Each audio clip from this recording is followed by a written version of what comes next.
रामकृष्ण हरी. तर पक्वाद शिकत असताना 90% वादक ज्या चुका करतात त्या चुका आज आपण या व्हिडिओमध्ये सांगणार आहोत आणि त्या कशा टाळायच्या किंवा त्या कशा सुधारायच्या तेही या व्हिडिओमध्ये सांगणार आहोत.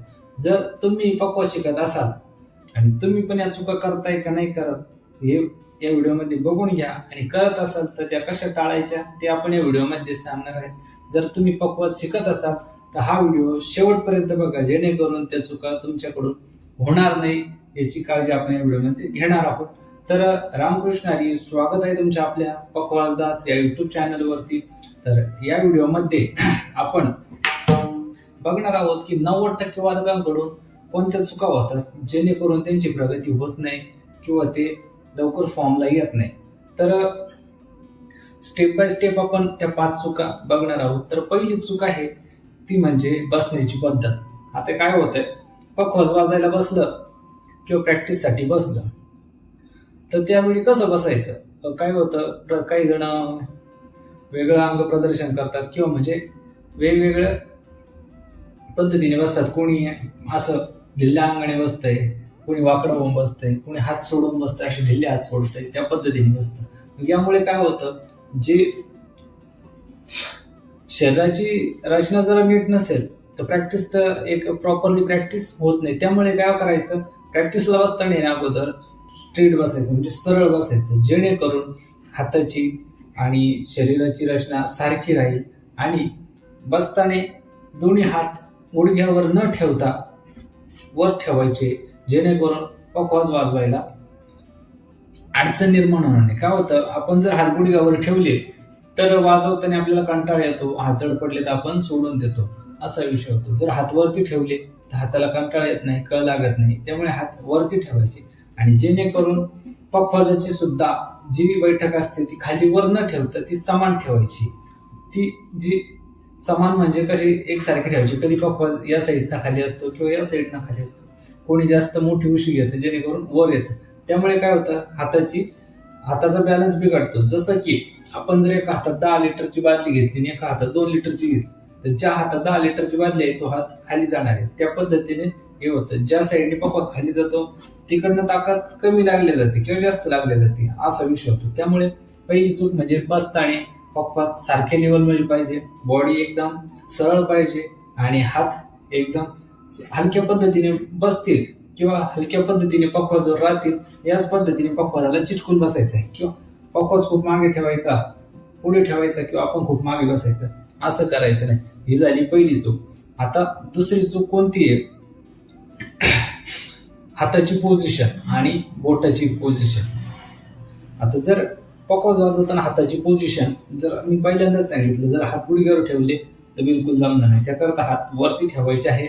आणि बोटाची पोझिशन कशी पाहिजे, इकडचे बोट एकदम स्मूथ पडली पाहिजे, जेणेकरून जास्त कडक आवाज येणार नाही आणि जास्त साधे पण पडणार नाही. जेवढं चोपून वाजवता येईल तेवढं चोपून वाजवण्याचा प्रयत्न करायचा. आणि धुमाकडीचा काय प्रॉब्लेम होतो, काही जण असे हात ठेवतात त्यामुळे काय होतं, प्रॉपरली थाप बसत नाही धुमाकडी. तर अजून एक प्रॉब्लेम धुमाकडचा, काही जण हात जास्त पुढे ठेवतात, काही जण खूप मागे ठेवतात, त्यामुळे प्रॉपरली जी थाप आहे ती पडत नाही. तर धुमाकडची थाप पडण्यासाठी काय करायचंय, ही 4 बोट म्हणजे जे बोटाजवळचा हा जो भाग आहे तो धुमाच्या गजऱ्यावरती मारायचा आहे, जेणेकरून प्रॉपरली थाप धुमाकडे बसेल. आणि इकडे बोटाची जी ठेवण आहे, जेवढी शार्प मध्ये प्रॅक्टिस करा त्याच पद्धतीने हाताला वजन पडतं. त्यामुळे काय होतं, जी बोटाची पोझिशन आहे ती योग्य राहते. ही झाली दुसरी चूक. आता आपण चूक सुधारण्याचा प्रयत्न करतोय ना, तर त्यानंतर जी तिसरी चूक होती ती सगळ्यात महत्वाची चूक आहे. सगळ्यात महत्वाची कशी की तिसरी चूक अशी आहे की दररोज प्रॅक्टिस न करणे.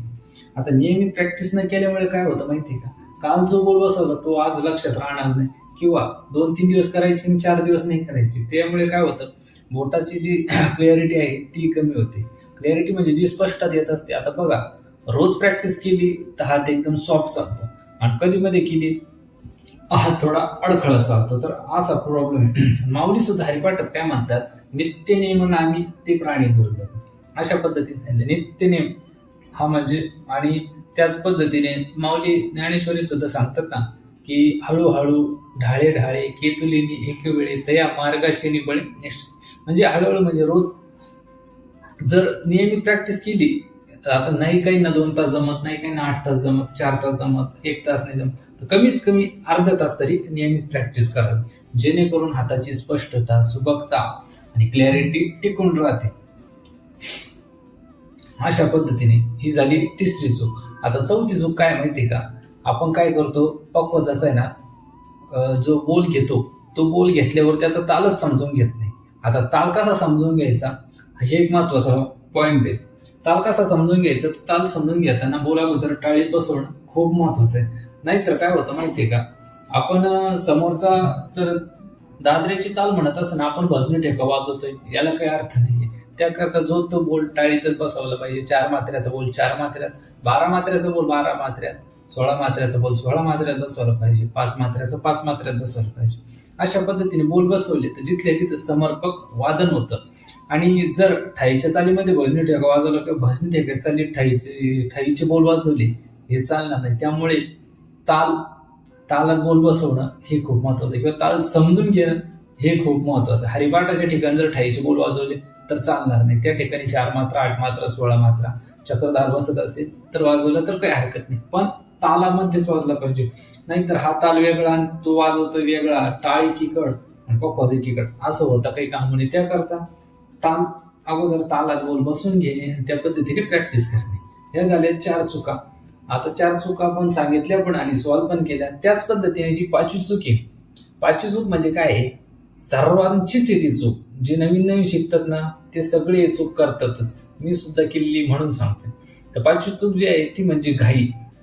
जसं म्हणतात ना, अति घाई संकटात नाही, हा विषय. तर प्रॅक्टिस करताना कधीच घाई करायची नाही, किंवा भजन वाजवताना, हरिपाठ वाजवताना, कीर्तन वाजवताना कधी घाई करायची नाही. घाई केल्यानं काय होतं माहितीये का, हाताची जी स्पष्टता आहे, आता प्रॅक्टिस करताना जो आपला गुरु आहे, जो आपल्याला शिकवतो, तो डायरेक्टली सांगत असतो की जेवढी स्लोली प्रॅक्टिस करताय तेवढी चांगली असते. त्यामुळे काय होतं, बोल माइंडमध्ये सेट होतो, बोल पाठ बी होऊन जातो. त्यामुळे काय होतं, हातामध्ये एकदम स्पष्टता निर्माण होते. जेवढी स्लोली प्रॅक्टिस करू ना तेवढी हाताची स्पष्टता तयार होते. त्यामुळे घाई न करता जर वाजवलं, नाहीतर काय होतं, म्हणणार एकपटमध्ये म्हणतोय ना आपण, घाई दुप्पट वाजवतोय किंवा मात्रा सोडून वाजवतोय, असा विषय होतो. त्याच्यामुळे जेवढी स्लोली प्रॅक्टिस करता येईल ना तेवढी स्लोली प्रॅक्टिस करून पकवाज वाजवण्याचा प्रयत्न करायचा, बोल टाळात बसवायचा आणि समर्पक वादन करायचं. अशा पद्धतीने आपण या 5 चुका बघितल्या आहे. व्हिडिओ जर आवडला असेल तर व्हिडिओला लाईक करा आणि कमेंटमध्ये नक्की सांगा की व्हिडिओ कसा वाटला. अशाच पद्धतीने आपण चुका तर आज सुधारल्यात, इथून पुढे आपण नवनवीन बोल शिकणार आहोत. जर तुम्हाला हे पकवाज शिकायचं असेल तर आपल्या चॅनलला सबस्क्राईब करा आणि व्हिडिओला लाईक करा. अशाच पद्धतीने आपण नवनवीन व्हिडिओ, आपल्या पकवाज शिकताना होणाऱ्या चुका, येणाऱ्या अडचणी, त्याच पद्धतीने नवनवीन बोल आपण आपल्या चॅनलवरती देणार आहोत. तर व्हिडिओ कसा वाटला एकदा कमेंटमध्ये नक्की सांगा. रामकृष्ण हरी.